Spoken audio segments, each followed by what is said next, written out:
السلام علیکم، welcome to my channel Kashi TV. ناظرین، آئینک جسے کبھی کبھی چشمہ بھی کہا جاتا ہے، ایسے آلات ہیں جو کانچ یا سخت پلاسٹک لینس کے بنے ہوتے ہیں۔ یہ لینس ایک فریم پر چڑھا ہوتا ہے جو کسی شخص کی آنکھ کے آگے رکھا جاتا ہے، اس طرح ناک اور بغلوں اوپر سے برج کے مانند ہو۔ آئینک بصارت کی کمیوں کو دور کرنے کے لیے ہوتی ہے، جیسے کہ پڑھنے کی آئینک اور ایسے آئینک جو قریبی بصارت کے لیے استعمال کی جاتی ہے۔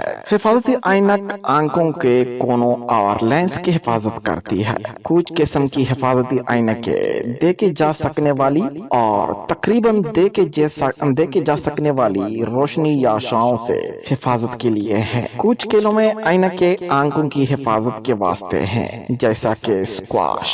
آئینک کے حاملین کبھی کبھی چلنے پھرنے یا کھیلنے کے دوران آئینک کی کانچ کو گرنے سے روکنے کے لیے اسٹراپ کا بھی استعمال کرتے ہیں۔ تو ناظرین، اگرچہ عام چشمے آپ کی آنکھوں کو دھوپ سے حفاظت مہیا کرتے ہیں، لیکن بوز فیمس نے آئینک کے فارمولے میں کچھ اضافہ کیا ہے۔ چشمے میں ایک چھوٹا سا آڈیو سسٹم نصب ہے جو صرف پہننے والوں کے لیے قابل سماعت ہے، جو بلوٹوتھ سے منسلک ہوتا ہے۔ یعنی اس کا مطلب یہ ہے کہ آپ کو کہیں بھی موسیقی یا آڈیو سے لطف اندوز ہونے کے لیے کسی ہیڈ فون کی ضرورت نہیں رہے گی۔ تو ناظرین، امید ہے کہ یہ چھوٹی سی ویڈیو آپ لوگوں کو پسند آئی ہوگی۔ اگر تھوڑی سی بھی پسند آئی ہے تو چینل کو سبسکرائب کر کے بیل آئیکن ضرور دبائیں تاکہ ہر آنے والے ویڈیو کی اپڈیٹ مل سکے۔ ملتے ہیں کسی دوسرے ویڈیو میں، تب تک کے لیے اللہ نگہبان۔